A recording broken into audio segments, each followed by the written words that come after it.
E começando mais uma live, começando mais uma conexão, Bahia Dança Conexões 2020.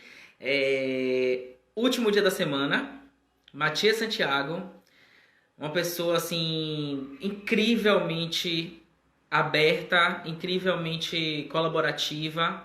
Então, tô nervoso, ansioso para hoje. Vou ter que ficar atento ao horário, então me ajudem quem estiver aí, porque eu e ele a gente sempre conversa, sempre troca. E é isso. Vou esperar ele entrar pra gente conversar, certo? Oi, Lu, minha mãe, produtora já está aqui também, que ajuda no cenário e no em tudo direitinho aqui comigo. Eu espero que vocês gostem de hoje. Hoje vai ser muito legal mesmo. Vocês vão ver que Matias é um artista inspirador. Obrigado, Lu. Tô nervoso, mas eu tenho certeza que vai ser muito legal. Muito legal. Tá tudo certinho aí com o som? Vocês estão me ouvindo? Me digam aí se tá tudo certinho. Pra gente começar já. Só tô esperando ele entrar pra gente começar. Ok. Olha, tá vendo? Minha produção está rápida. Produção, não temos ponto eletrônico, mas temos vocês aqui falando com a gente. Já já ele entra, já já a gente começa. E tô ansioso. Semana que vem, várias surpresas, várias coisas legais. Vou aproveitar enquanto ele não entra para dizer para vocês que na semana que vem a gente vai ter horários variados. Por quê? Semana que vem a gente tem o começo do CID, o Simpósio Internacional de Dança, e eu vou estar fazendo cursos no CID. Então, o CID esse ano vai ser 100% online e eu vou estar nos cursos do CID. Então, por conta dos horários do CID, a gente vai estar com os horários mais diferentes. Então, eu vou avisar amanhã todos os convidados da semana e os horários. Fechado? Então, vou esperar vocês hoje. Vou esperar o pessoal entrar. E já deixo aí o registro de que semana de CID estaremos todos firmes e fortes fazendo os cursos. E por isso a gente vai variar um pouco os horários dos nossos convidados. Certo? E aí vocês me falam se vocês preferiram um horário ou se vocês preferiram outro horário. Por exemplo, essa semana a gente teve Cecília Cash às 4 da tarde. Foi super legal. Então, vocês vão me dizendo se vocês acham que deve ser ou não deve ser nesses horários, tá? Me falem para eu poder organizar para outra semana.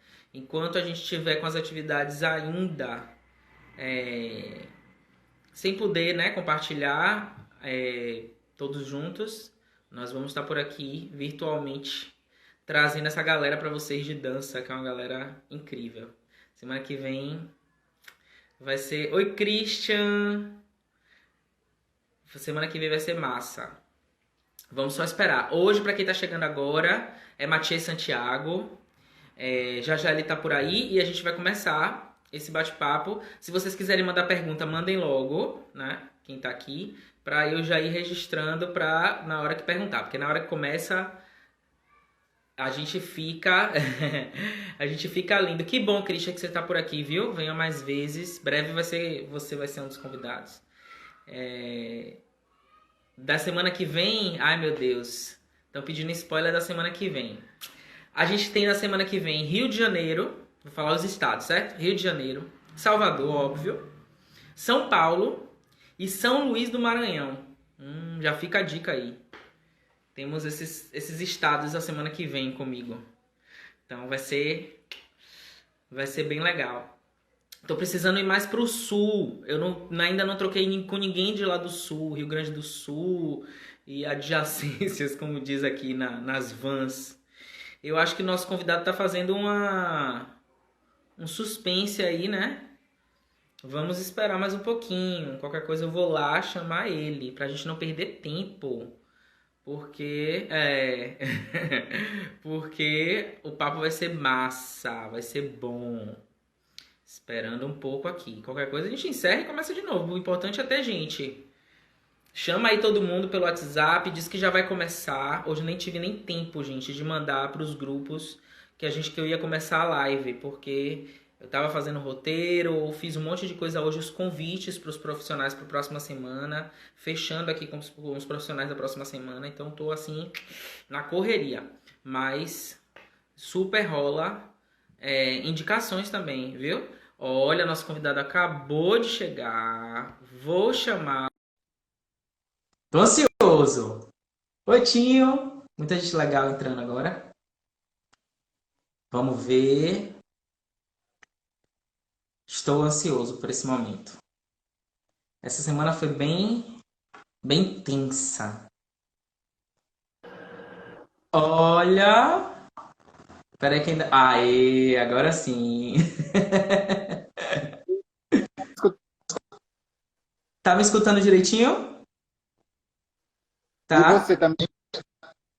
Tá, tô te escutando direitinho. A luz está boa porque essas lives, quando a gente vai falar, a gente fica embaixo e aí é onde sobem as mensagens e aí a luz fica meio escura, mas tá uma luz legal? Tá ótimo, super te favorecendo. Esse pó da MAC, tô ligado.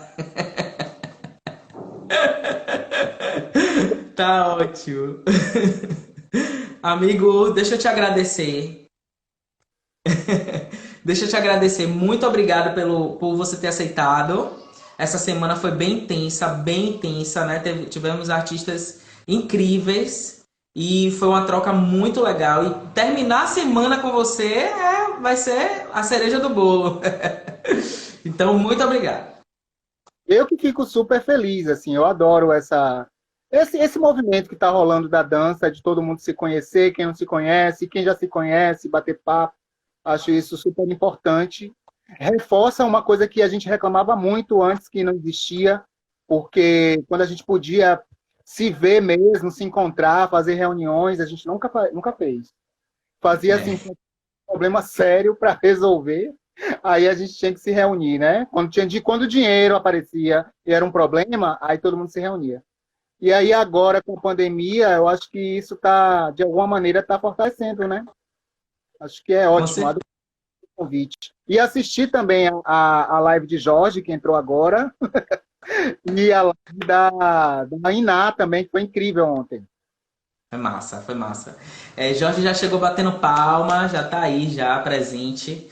Vou Vou começar, assim, como eu sempre começo, né? Então eu queria que você falasse como foi seu primeiro contato, como foi seu início na dança. Ai, meu primeiro contato, meu primeiro início. É porque faz tempo, né? Vamos ver.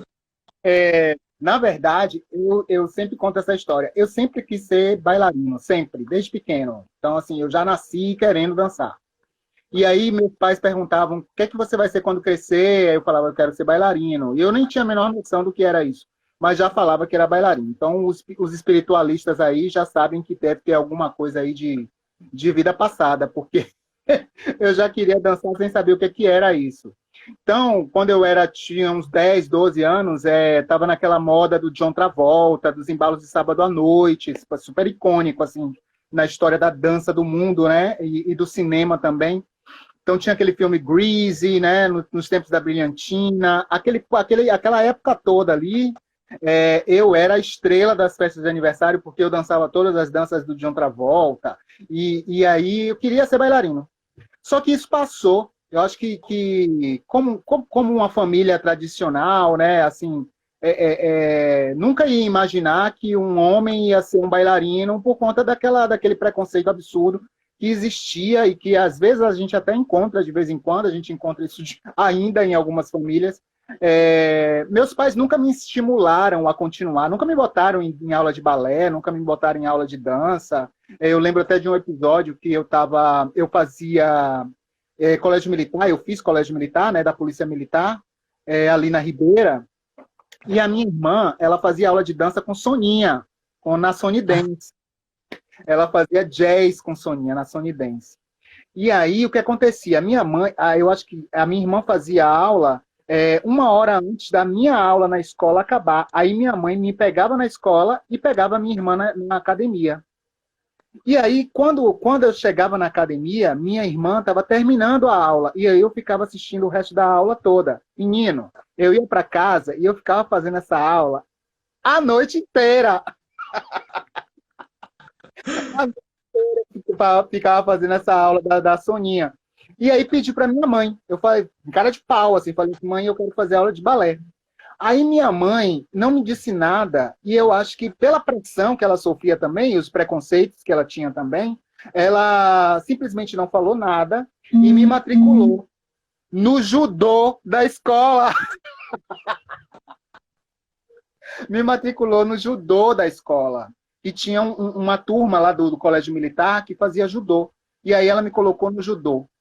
Eu fiquei assim, a princípio, eu fiquei muito chateado, porque ela não tinha me escutado, ela não tinha me entendido, mas hoje eu agradeço muito ter feito judô, porque judô é dança. Judô, a base do judô, da filosofia do judô, é a relação de peso. Um peso, quando você é mais pesado, você é mais resistente ao vento. E quando você é mais leve, você é mais ágil ao vento. Então, tinha toda uma filosofia de movimento que eu adquiri e eu virei campeão de judô. Eu fui até a faixa laranja. Até os 14 anos eu competia judô. Mas a dança sempre fez parte da minha vida. Então, assim, eu sempre tive esse estímulo. Uma coisa que... eu acho que um momento que realmente foi decisivo foi quando eu tinha 15 anos. Aí eu já tinha desistido do judô, que eu participei de um campeonato que eu perdi, e tinha aquela coisa de competição, e isso nunca fez minha cabeça. Aí teve uma competição que todo mundo sabia que eu tinha ganho, mas aí terminou eu não ganhando por conta de uma relação de poder que existia lá dentro. E eu desisti do judô. Eu falei assim, não quero mais fazer judô. Chega, não quero mais. E com 15 anos, né, eu já estava assim na adolescência, passavam uns balés na Rede Globo há muito tempo atrás, né? Isso há muito tempo, assim, tipo, quando não tinha nada para passar na televisão, passavam balés. E nesse dia, eu tinha uns 15 anos, eu nunca me esqueço disso, eu assisti o Balé Bolshoi dançando Macbeth. E tinham 3 personagens que eu amava, que eram as 3 bruxas de Macbeth. E quando eu vi aquilo, eu fiz assim, gente, eu vou dançar, vou ser bailarino, acabou, é isso mesmo. Então ali foi quando voltou, eu acho que meio que engatou de novo, assim, tipo, ups. E eu acho que essa experiência para mim é emblemática, é marcante, assim. Eu acho que eu realmente decidi dançar quando eu assisti esse balé. Que legal, que massa. E aí você começa a fazer. Onde foi que você iniciou a fazer aula de fato de dança? Então, eu fazia aula, na verdade, nessa época, 14, 15 anos, eu entrei num grupo de teatro. Na verdade, eu comecei no teatro, né? Eu Ah, comecei como amador. Eu fiz parte de um grupo de teatro lá de Plataforma, que eu sou do subúrbio ferroviário, pertinho aí da Península. E eu participei de um grupo de teatro chamado Atrás do Grito. Foi um grupo que a gente criou, uma galera jovem lá de Plataforma, Itacaranha, Lobato. A gente se reunia muito e aí a gente construiu esse grupo. E nesse grupo tinha Inácio de Deus, que é um bailarino maravilhoso, que fazia, nessa época ele fazia Sesc, trabalhava com Sônia de Brito no teatro, e tinham várias experiências na cidade, né? Porque quem morava no subúrbio nessa época, Salvador era cidade, o centro era a cidade, né? E o subúrbio era uma coisa assim inexistente. Então o Inácio levava muita informação para a gente lá. Então a gente fazia aula de dança, mas dança moderna. Eu acho que é por isso que eu sou apaixonado até hoje por dança moderna, porque foi a primeira técnica que realmente eu comecei a trabalhar. Então, eu fazia aulas de dança com esse grupo de teatro, até um belo dia que a escola de dança da FUNSEB abriu uma turma de um curso novo que eles iam lançar, que era o curso técnico profissional, o curso profissionalizante que existe hoje. E aí eu fiz a audição, não sabia nada de dança, só essas aulas que eu tinha feito lá com o Inácio. Perguntei para ele quais são as 5 posições dos pés e dos braços do balé, que eu sabia que ia ter aula de balé, morrendo de medo. Fui lá e fiz e passei. Então, assim, eu sou da primeira turma do curso técnico profissional lá da Escola de Dança da FUNSEB. que legal. Ó, você tá falando de Jorge Silva é dessa mesma turma, viu? Ele não fala, ele é dessa turma também. Mas já era velho, porque ele já era velho, já era coreógrafo incrível, bombado. Amo. Daqui a pouco ele vai escrever alguma coisa aí pra gente. É engraçado você falar da memória do balé, porque eu me lembro quando eu era muito pequeno. A gente não tem uma diferença de idade de extrema assim. Quando eu era muito pequeno, não. Quando eu era muito pequeno, eu lembro que passava, por exemplo, eu lembro de ter assistido o Quebra-Nozes na Globo, por exemplo. Né? O balé, principalmente na época de Natal, né? Época de férias, que não tinha uma programação muito ativa, né? E eu me lembro de ter assistido. E na verdade, foi meu primeiro contato também, assim, visivelmente com balé, foi esse. Que legal. E assim, dentro da sua trajetória, você conheceu pessoas incríveis, né? Não preciso nem dizer, a gente sabe disso. Você teve muitas experiências, né, com dança, como intérprete, antes de virar, de focar de ser coreógrafo, né, em produzir. Quem foi assim? Quem é que você coloca no seu top 3 de mestres, assim, te afetaram tanto no sentido de tirar você da zona de conforto, quanto no sentido de te impulsionar? Ai, nossa, muita gente. Muita gente, muita gente. Não sei, primeiramente, eu acho que uma pessoa que foi. Tem vários, gente, tem vários. É, Na época da escola, logo quando eu comecei a dançar, tem uma professora que eu acho que ela foi assim emblemática para me dar força, assim, porque era uma professora que me acolhia independente do meu estereótipo, do meu formato, do meu corpo. E ela era uma professora de balé clássico, mas ela me tratava como se eu fosse de fato ali um artista querendo desenvolver a minha arte através do balé e não necessariamente um perfil, porque o balé clássico tem um corpo, né? Tem um perfil de corpo, né? E imagina naquela época. Mas ela trabalhava o balé de uma maneira tão intensa, tão maravilhosa, que é a Pamela Richardson. Não sei se vocês lembram da Pamela, né? Ela teve uma academia aqui muitos anos em Salvador, hoje ela não mora mais aqui, acho que ela mora em Fortaleza, se eu não me engano. E é uma pessoa que eu carrego no coração até hoje, assim. Foi uma grande mestra. Muitas coisas que eu ensino tem a ver com o que Pamela me ensinou naquela época. Então, ela é uma pessoa assim que eu considero como uma grande mestra, né? Aí tem vários outros dentro do balé, né? Tem o Carlos Moraes, que foi a figura que realmente me ensinou como estar no palco, né? Como estar no palco e como estar na coxia antes de entrar para dançar. Como se relacionar com o partner dançando numa praça, ou sei lá, o Carlos Moraes ele me deu como ser bailarino, como ser profissional, né?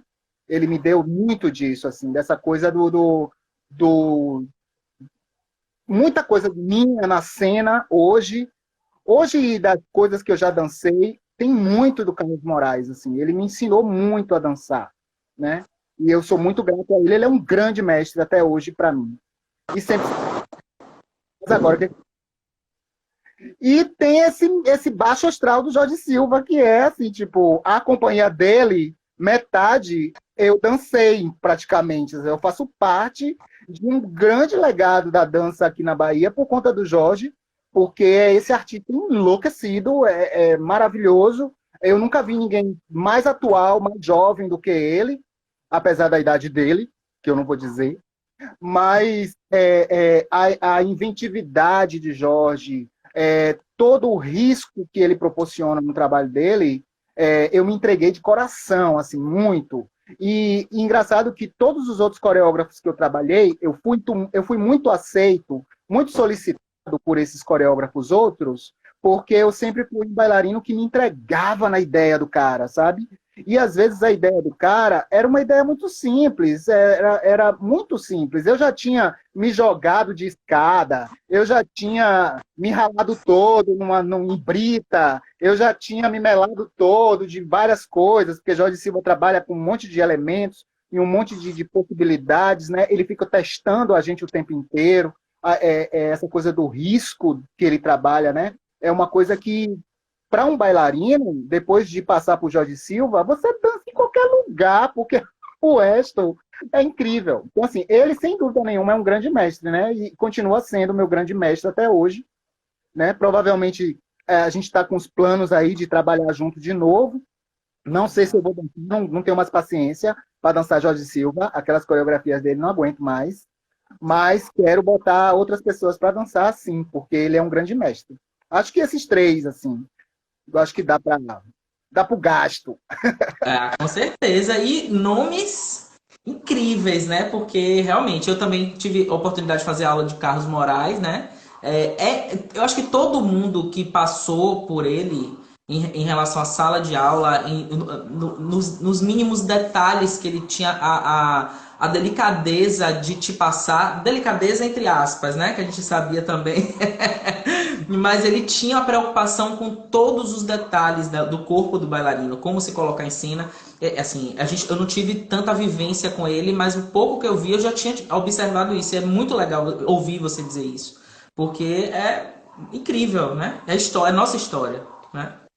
Beleza. O Moraes, ele tinha uma coisa que era muito dele, que para além da aula de balé, para além da posição que ele tinha como maître de balé, e ele é extremamente exigente, ele vem de uma escola russa, ele vem de uma escola de lá do Municipal do Rio, então, assim, ele tem todo um tradicionalismo naquele fazer, né, que, de certa maneira, ele deu muita qualidade para o balé clássico que é feito ainda hoje aqui em Salvador, né? Ele burilou muito, porque ele trouxe muita informação desse estilo. Mas, para além disso, o lado humano dele, de tá com ele, tipo, tá tomando cerveja com Carlinhos num bar, no beco dos artistas, e conversando sobre as experiências dele nos bastidores do Municipal do Rio de Janeiro, ou ele trazendo essa história do humano na dança, conversando com a gente, isso era maravilhoso, isso era impagável, assim. Isso que, para mim, era muito mais do que fazer vários tandis, vários pliés. É. Christian tá dizendo que adorava você em breve. Eu também tive a oportunidade de assistir Matias em breve. Eu assisti Matias dançando muito ainda. Muito legal. A gente está falando sobre produção de dança, né? A gente falou um pouco de Jorge Silva, dos riscos, né, maravilhosos de Jorge Silva. O que é que você, como intérprete, assim, cita uma... eu não quero colocar nesse lugar de dificuldade, mas assim, um que foi árduo, vamos dizer assim, que foi suar a camisa de verdade, um trabalho que você se entregou de verdade como bailarino, como intérprete. Ixi, assim que eu. Isso é engraçado. Eu posso citar a última coisa que eu fiz. Eu acho que foi a coisa mais difícil que eu fiz, que foi o Espaço. Não sei se vocês viram, mas foi um trabalho que o Cláudio Machado e a Clara Espada me convidaram eu e o João Rafael para fazer, e a gente fez um espetáculo de dança na praia com perna de pau. Isso, para mim, foi assim, eu acho que até hoje nenhum outro bateu esse desafio. Inclusive, eu vou assim publicar aqui para a galera. 3 vezes eu chamei o elenco e falei assim, gente, vamos conversar aqui, peraí. Eu não vou conseguir, eu não tenho condição nenhuma de fazer isso. Eu tô velho, eu não tô aguentando mais, eu tô sentindo muita dor no joelho, eu não sei se eu vou conseguir fazer, e, enfim, várias dificuldades, assim, muitas dificuldades. E eles foram uns amores, assim, eu sou apaixonado pelos três, né? Por João, Rafael, Clara e Cláudio. Ainda tinha Ramona Gaião produzindo, tinha uma galera muito legal. E eles me acolheram, eles falaram assim, não, Matias, a gente quer você, o que você puder fazer é a obra. Não tem essa coisa de você ficar com neura de que não pode fazer. Foi muito difícil. Mas aí depois que eu comecei a fazer, aí foi uma delícia, aí foi uma coisa maravilhosa, assim, foi uma experiência inesquecível para mim, Espaço, assim. Foi o último e foi o mais difícil mesmo, assim, foi um desafio. Que legal. E como coreógrafo, como é que você inicia como coreógrafo? Que foi a primeira coisa que você assinou? A primeira coisa que eu assinei foi um solo que eu fiz. Na verdade, não foi um solo, mentira. Eu fiz um duo Eu e uma amiga minha, então, deixa eu contar do começo. Eu estava no Grupo Corpo nessa época, isso era 1999, 2000, por aí. E aí uma amiga minha, eu dançava junto com uma colega porto-riquenha, o nome dela é Lolita Villanua, e Lolita, ela saiu da companhia e voltou para Porto Rico, ela é de lá, de Porto Rico. E chegando lá, ela criou uma companhia de dança, chamada Andança, que inclusive é uma companhia bombada hoje, de dança contemporânea, já está fazendo 20 anos, e está fazendo 20 anos agora, enfim. E aí ela falou assim, Matt, monta uma coisa para dançar na abertura dessa companhia. Aí eu fiz assim, pô, velho, vou montar o quê? Eu não quero ir sozinho. Aí chamei uma outra amiga minha que dançava comigo no corpo, a Marcela Gil. E aí falei assim, Marcela, vamos fazer um duo para dançar lá em Porto Rico com a Loli. Aí ela, vamos. Aí a gente fez.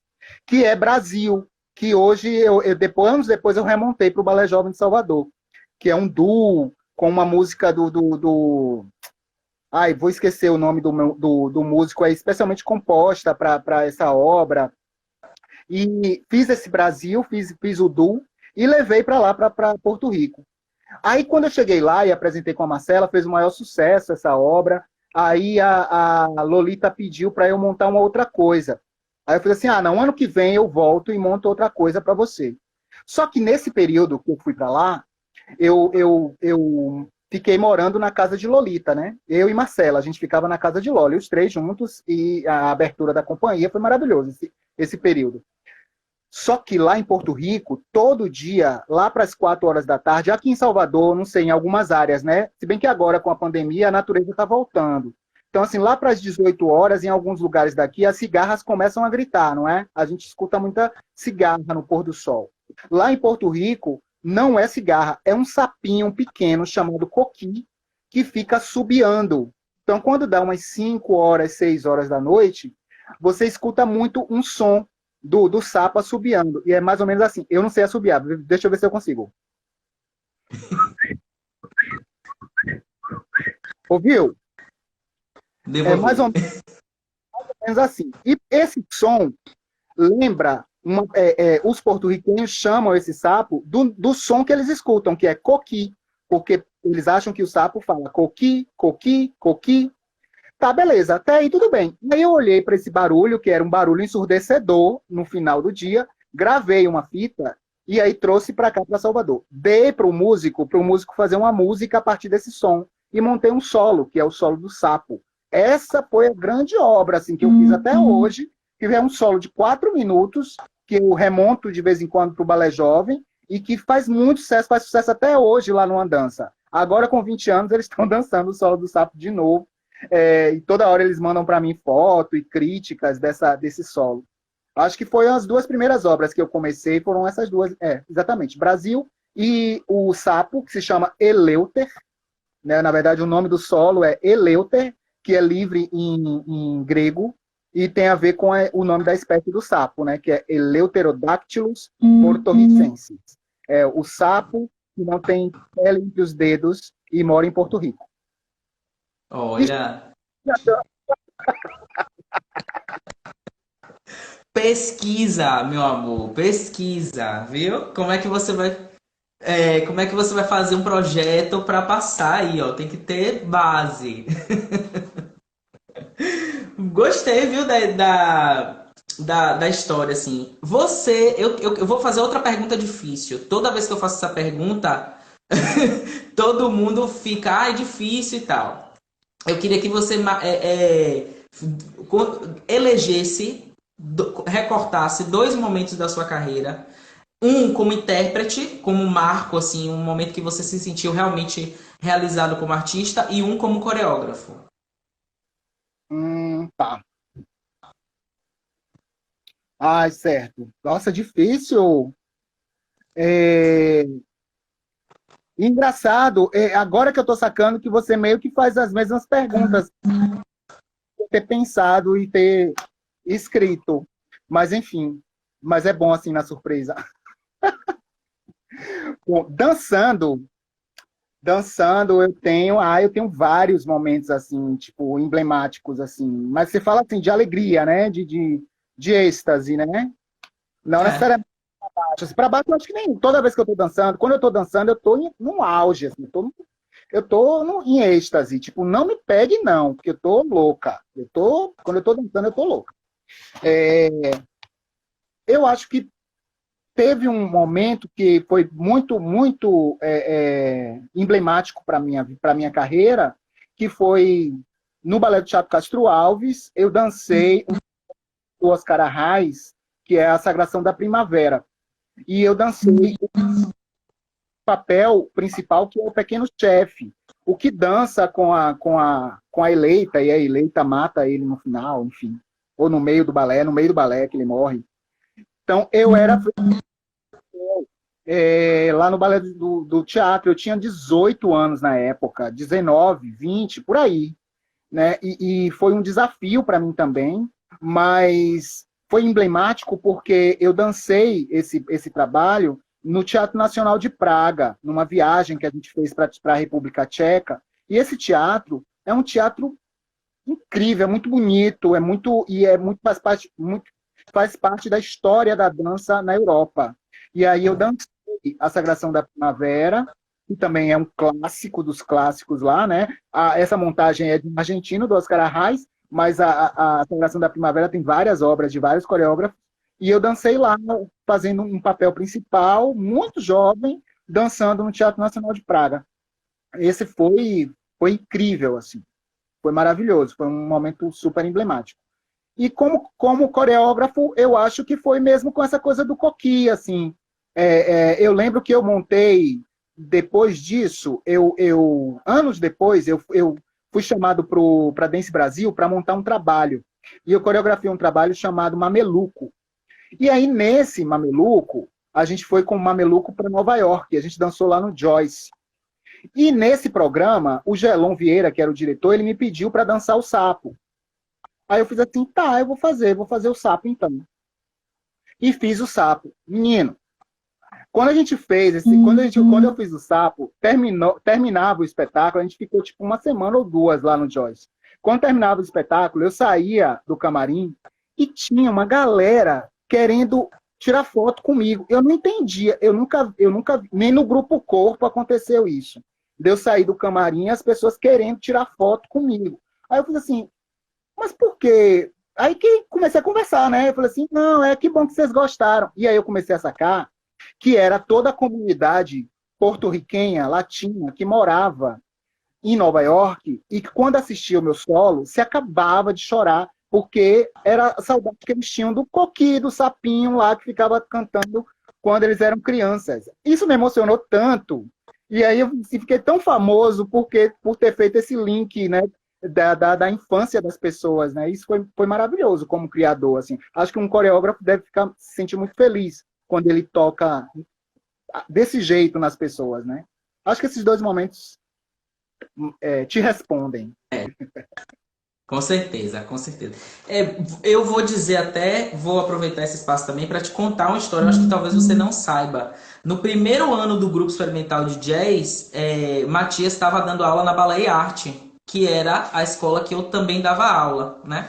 E a gente estava naquela euforia de começar um grupo, né? E a gente não sabia muito o que quer, a gente participava de competição, né? Então o foco, na verdade, no primeiro momento do grupo foi esse. E aí Matias olhou pra gente e fez assim, vocês não querem dançar no tabuleiro da dança, não? É um projeto ótimo, vamos lá, vamos dançar. Só que ele, tipo assim, ele viu um trecho do ensaio, eu vi que ele tava meio ocupado, indo pra sala, chamando as meninas. Então, eu achei assim, será que ele prestou atenção em alguma coisa? Ele viu a coreografia? Não, não tinha visto nada. Ele só falou assim, não, vamos lá, vamos dançar lá no tabuleiro. E aí fomos dançar no tabuleiro, né? Lá no Sesc. E aí eu, desesperado, né? A Matias chamou, né? Aí manda foto, na época não existia WhatsApp, era e-mail, né? Manda foto por e-mail, aí mandou foto por e-mail, aí ele mandou um cartaz com a foto da gente, foi o primeiro cartaz, a gente guarda, inclusive, até hoje esse cartaz no arquivo do grupo pra gente imprimir um dia, né? E aí Matias convidou a gente foi pro tabuleiro. Quando a gente passou o palco, e a gente assim, primeira experiência fora de escola, de dança, né? Uma coreografia que já tava. A gente dançou no Jazz Dance e ganhou o primeiro lugar. Todos os lugares que a gente dançava, o povo. E aí, Matias, vamos pro tabuleiro. Fomos dançar no tabuleiro. Quando terminou o ensaio de palco, o Matias estava na coxia. E aí, porque eu dançava, coreografava, dirigia tudo ao mesmo tempo. A gente faz tudo, né, no início. Aí, Matias na coxia, o Matias falou assim: Meu Deus, vocês estão o tempo inteiro se olhando. Que eu quero dançar nessa companhia. Que companhia é essa? Gente, vocês são tudo ligado e vocês sabem se um erra, o outro já cobre, que não sei o que. Gente, amei. E a gente ficou assim, ó, nervoso, nervoso. E por anos, essa foi a nossa referência, sabe? A Matias disse que a gente é ligado, que a gente se olha. Então, a partir daí, foi o primeiro de vários, né? Estímulos, né? Estigada que ele deu na gente como grupo, né? Vamos para essa reunião, olha o que tá acontecendo e tal. E aí foi até hoje, né? Eu sou, assim, fã de carteirinha do Grupo Experimental de Jazz. Já fui convidado para coreografar. A gente já está pensando em fazer várias coisas, mas aí veio a pandemia, mas enfim. Aí a gente já é de casa todo mundo, né? E desde essa época, que história ótima, eu não lembrava disso. Isso marcou. Vocês falaram muito do tabuleiro ontem com o Jorge. É verdade, verdade. O tabuleiro, assim, eu acho que marcou, acho que todos os grupos independentes que realmente tiveram a oportunidade de estar no tabuleiro, marcou, né? Foi um espaço a mais. Eu falo sempre, o tabuleiro e Casa Aberta na cidade foram, assim, nossos estimuladores para criar, para trazer sempre melhor, e é até hoje. Não tem jeito. O tabuleiro marcou muito, assim, e ainda continua marcando, né? Acho que o tabuleiro meio que se consolidou, assim, como esse espaço de entrada de várias pessoas e de trânsito também de várias pessoas, né? Muito legal, muito legal. Verdade. Bom, eu queria.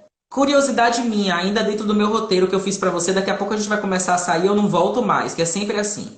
Mas o que é que você hoje assiste? O que é que você, assim, companhia ou artista que você diz assim, não, eu vou, eu gosto de assistir, eu vou lá. Que geralmente você falou de Jorge Silva, com certeza Jorge Silva você assiste. Mas o que é que você assiste hoje, assim, sendo aqui ou fora? Rapaz, eu assisto tudo, assim, eu gosto de ver tudo. E tudo mesmo, assim, da dança cabeção, aquela dança conceitual que você tá assim, tipo, ai meu Deus, ele vai começar a mexer que horas? Adoro. Até aquela dança que você já sabe quantos gambatimanes a pessoa vai fazer na diagonal. Eu gosto de tudo e eu assisto tudo, até para a gente ter essa noção assim. Como eu também sou pesquisador agora, né? Estou fazendo doutorado em dança. Então, quanto mais experiência você tiver estética, né, de ver as danças que estão acontecendo, melhor para você falar, né? Porque não dá para você falar de uma coisa que você não experiencia, de que você não, nem que você veja, né? Mas, assim, é bom que você passe por uma experiência com todas as danças, seja fazendo, ou seja observando, ou seja conversando com os artistas que fazem ela, né? Eu sou desse jeito, eu sou maluco por dança mesmo, eu assisto tudo. Tem as companhias do meu coração que eu sempre assisto, por exemplo, eu sou fã do New York City Ballet, que era uma companhia que eu sempre quis fazer parte. Quando comecei a fazer balé, eu fiz assim, nossa, eu quero dançar nessa companhia. Nunca tive altura para entrar, né? Nem nunca terei. Mas é uma companhia que eu gosto muito do estilo, porque é onde nasce, né? O balé americano, é quando como é o nome dele? Esqueci. Quando aquele incrível artista do balé clássico chega lá e começa a criar as coisas. Balanchine. Quando o Balanchine chega... Jorge Silva falando mal de mim.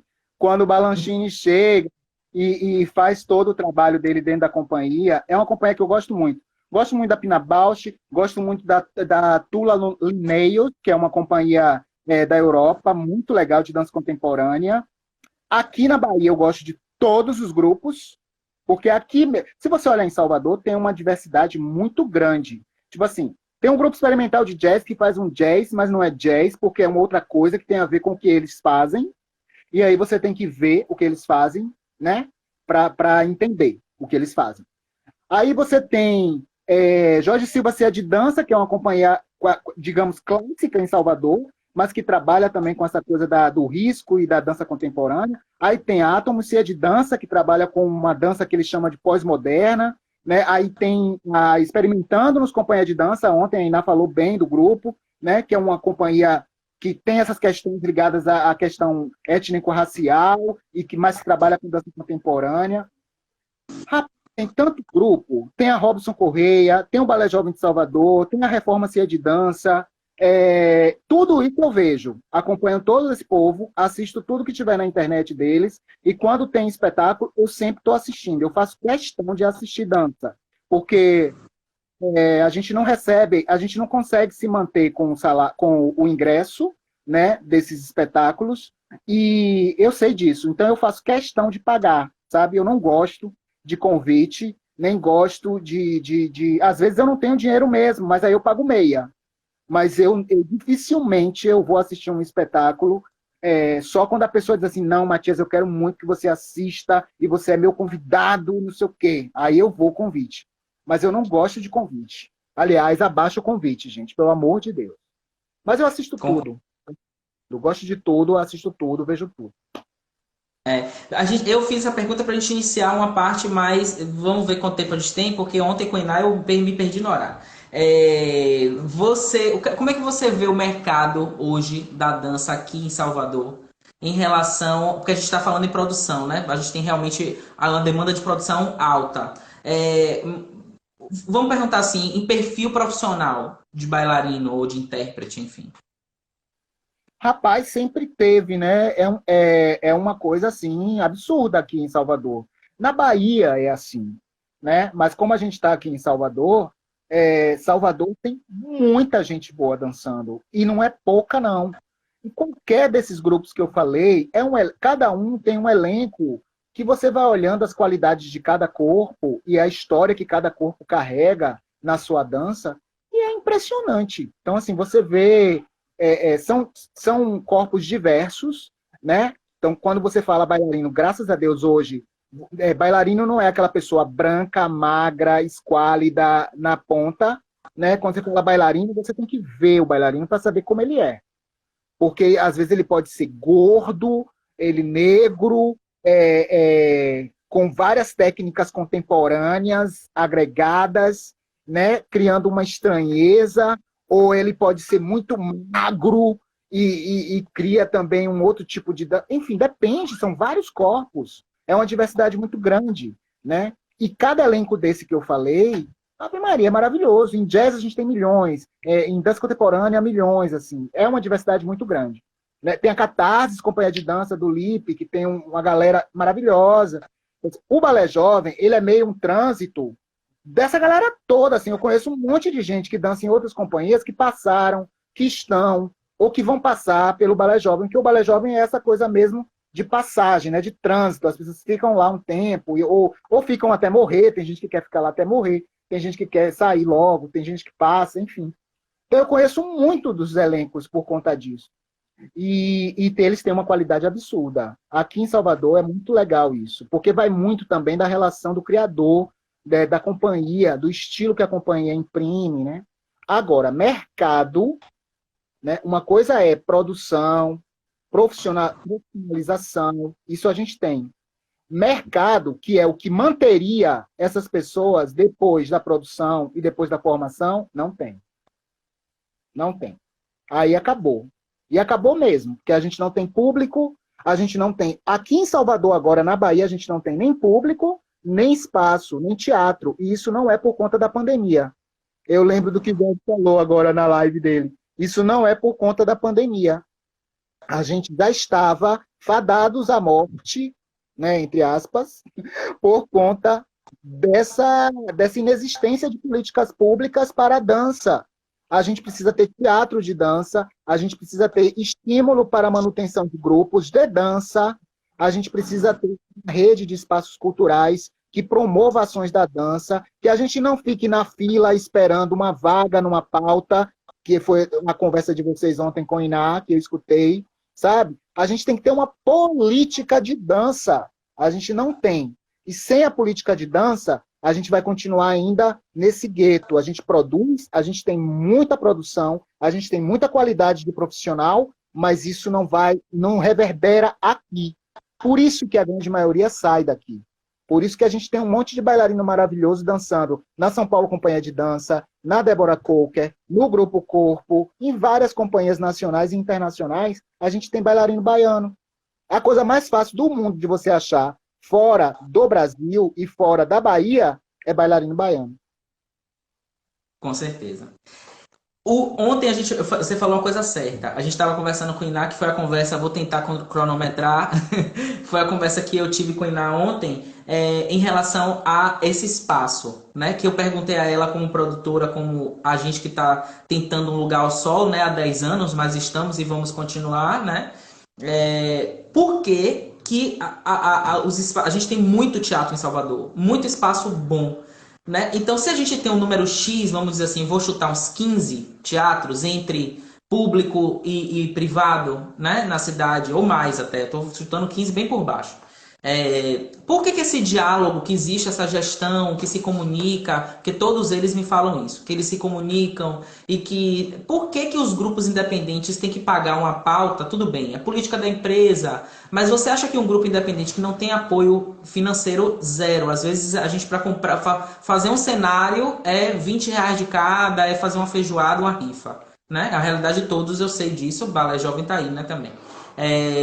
Por que esse grupo tem que pagar R$ 5.000, né? Então vamos assumir, não procurem Teatro X. O Teatro X não está aberto ao grupo independente. Teatro X é para quem tem dinheiro. É porque vai soar burguês ou vai soar, né, um apartheid. Mas vamos assumir, porque a gente não perde esse tempo indo lá. A gente vai criar o nosso espaço. Entendeu? Como ano passado a gente conseguiu, né, passar no edital da prefeitura, né, o Arte Toda Parte, e fomos pra praça. Vamos pra praça. Entendeu? Então, eu queria entender isso. Eu tô louco ou você também concorda assim? Não tem esse diálogo? Como é isso? Não tem, é isso. Como eu tinha falado antes, não tem esse diálogo porque não tem essa política. E não tem a política porque não tem um diálogo. Então, assim, não dá para você inventar uma coisa se você não conversou sobre a necessidade da coisa, né? E esses espaços todos, eles estão agarrados a umas ideias antigas, ultrapassadas, que não tem nada a ver com a dança que está sendo feita hoje. É muito mais legal essa iniciativa que você teve de pegar um recurso público e ir para a praça do que você ter que pagar uma pauta num espaço que não promove um público, não faz uma campanha de mobilização de público, não faz nada. Ele só está lá parado. O coordenador recebe um salário pífio do governo do estado, às vezes, quando é público, né? Quando é privado, não tem interesse, não há interesse para dança, porque dança não tem público. E outra, eles não arriscam em implementar uma campanha ou uma política de democratização, de publicização da dança. Qual é o teatro que oferece para nós da dança 2 finais de semana? Eu estou querendo 2, só 2. Nenhum. Para você ter 2 finais de semana, ou você chora muito no pé do caboclo, e aí eles te dão um sexta, sábado e domingo, ou você paga. Se você pagar, aí você fica 5 meses. Entendeu? Mas como é que a dança vai se tornar um bem de serviço acessível, se quando ela ocorre em 3 dias e nunca mais? E como é que a gente se mantém se cada produção que a gente cria leva em média 3 meses, 4 meses para montar? E aí você fica 4 meses na sala de aula e 3 dias no palco? Então, assim, essa equação precisa se resolver. E eu acho, como você, que o caminho é ir para a rua, a gente tem que dançar na rua. E agora, com a pandemia, até a vacina aparecer, vamos para a rua, vamos dançar na rua e pedir para a galera abrir a janela para assistir. Só fica a gente na praça, a gente faz o distanciamento e a gente faz a nossa dança. E as pessoas abrem a janela. E quem quiser contribuir, deposita lá na conta da gente. Acho que a gente tem que ter possibilidades agora de fazer a nossa dança. Morrer e parar não vai. A gente tem que começar a criar outras possibilidades. E essa da dança ambiental, da Lia Robato, que isso daí não é novo não, viu? Isso daí a Lia Robato já fazia nos anos 70. A gente vai para a rua, vai fazer e vai pedir para todo mundo abrir a janela. Eu tô louco para fazer isso. Eu também. Conte comigo, vamos juntos, vamos fazer essa rede juntos. Vamos convocar já os grupos todos aí. Vamos fazer uma campanha de ir para a rua para todo mundo assistir a gente. Duas coisas importantes que você falou, porque assim, essas lives que eu tô fazendo, eu também passei por um momento de não estímulo e o que é que eu vou fazer e perdido, e depois essas lives me deram uma motivação. Então, que fique claro que isso é justamente para criar essas conexões. Eu tô fazendo isso para que a gente se fale, se comunique e tenha essas ideias e a gente vá fazendo junto. Então, ótimo, já vou anotar aqui. Antes da gente terminar, a gente tem 10 minutos, dá tempo. Antes da gente terminar, eu tenho uma pergunta que mandaram, assim, umas duas pessoas não querem se identificar, mas uma pessoa pediu para perguntar a você se você acha que você, de fora, você já trabalhou lá dentro da FUNSEB, da Secult, fora, você olhando de fora, você acha que existe uma repetição de artistas dentro de contemplações de editais e de apoios? Antes de você responder, eu vou dizer, eu já vi um cenário pior. Eu já vivi um cenário pior. Mas eu quero que você responda. Então, vocês estão falando, tipo, aquela velha fala de que os editais são aquelas cartas marcadas, que sempre saem aquelas pessoas, aqueles artistas. Vamos lá. Eu não acredito nisso, não. Eu acho que o que acontece das ondas das mesmas pessoas não é porque essas são as mesmas pessoas escolhidas pelas comissões de seleção. Primeiro que as comissões, elas mudam o tempo inteiro. Vocês podem ir lá na comissão, no Diário Oficial, vocês vão ver que todas as comissões dos editais daqui da Bahia, cada edição de edital foi um grupo diferente. Então, isso já te responde que não é possível, não pode ser as mesmas pessoas, porque você muda a comissão e a pessoa continua ganhando o edital. Na verdade, não é a comissão, né?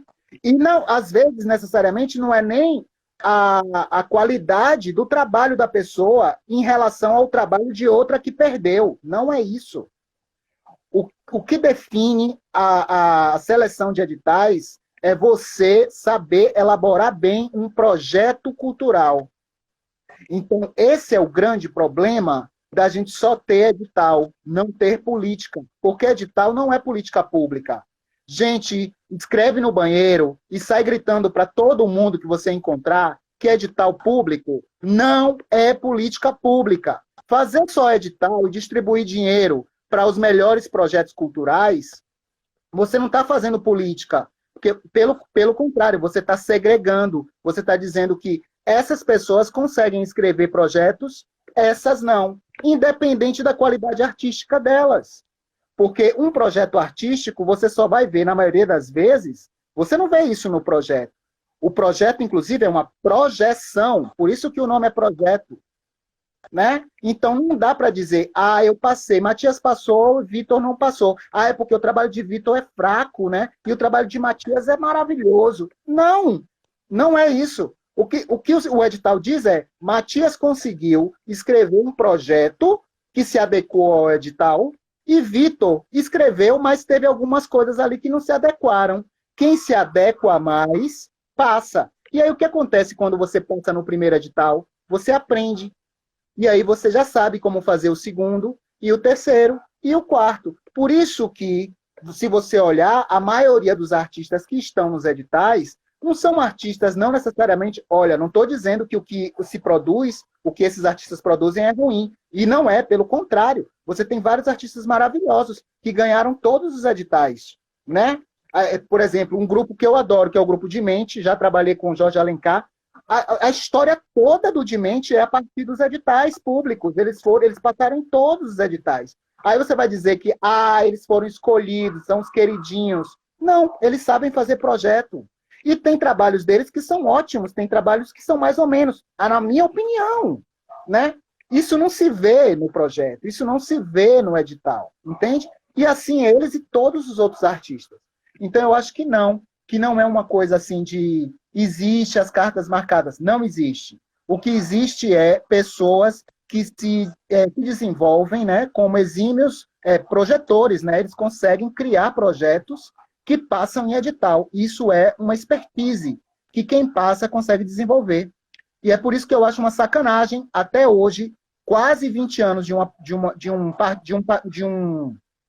um partido político dentro do governo, de uma política pública cultural que nasce com Juca e Gil lá em 2000, até hoje a gente só tem edital. Tem que ter uma política de espaços, tem que ter uma política de manutenção de grupos, tem que ter uma política de mobilidade, da gente poder sair daqui para outro lugar. Tem um edital de mobilidade artística, mas não tem um edital que traga artistas para cá, não tem um edital que traga do interior para cá e daqui para o interior. Tem que ter uma política, entendeu? E a Secretaria de Cultura, desde a sua formação, ela faz assim: fiz um edital para mobilidade, pronto, a política de mobilidade está pronta. Não! Edital não é política pública. Isso as pessoas têm que entender. E aí, por isso que tem muita gente que sofre com isso, porque quer uma política, não quer um edital. Né? Tem artistas da dança que jamais passarão num edital. São incríveis, são criadores maravilhosos, mas não tem a prática de escrever um projeto cultural. Não é todo mundo que sabe escrever um projeto cultural. E o edital seleciona isso, não seleciona a sua arte, não seleciona o seu produto, seleciona o fato de você saber escrever um projeto cultural. É uma apresentação, né? É uma projeção daquilo que você idealiza como produto final, né? Exatamente, eu conto essa história aqui e vou contar de novo. Meu grupo começou quando eu fundei o grupo e quando eu entendi que eu queria ir para um outro lugar que não competição de dança, que não, né? Eu disse assim, vou escrever edital. E aí algumas pessoas, alguém chegou e disse assim, então mude o nome do grupo, porque Grupo Experimental Jazz, esse nome Jazz, não passa em edital. E o primeiro projeto, né, que pagou ao grupo foi o Quarta que Dança. E foi a janela, assim, foi depois do Quarta que Dança que o grupo modificou a forma de estrutura, de coreografia, de pensar a dança, o que é que a gente ia colocar no palco. E foi importantíssimo pra gente. Só que no primeiro ano que a gente concorreu ao Quarta que Dança, a gente tomou pau, óbvio. Porque eu não tinha ninguém tinha experiência de escrever. Jorge tá dizendo pra gente que faltam 3 minutos.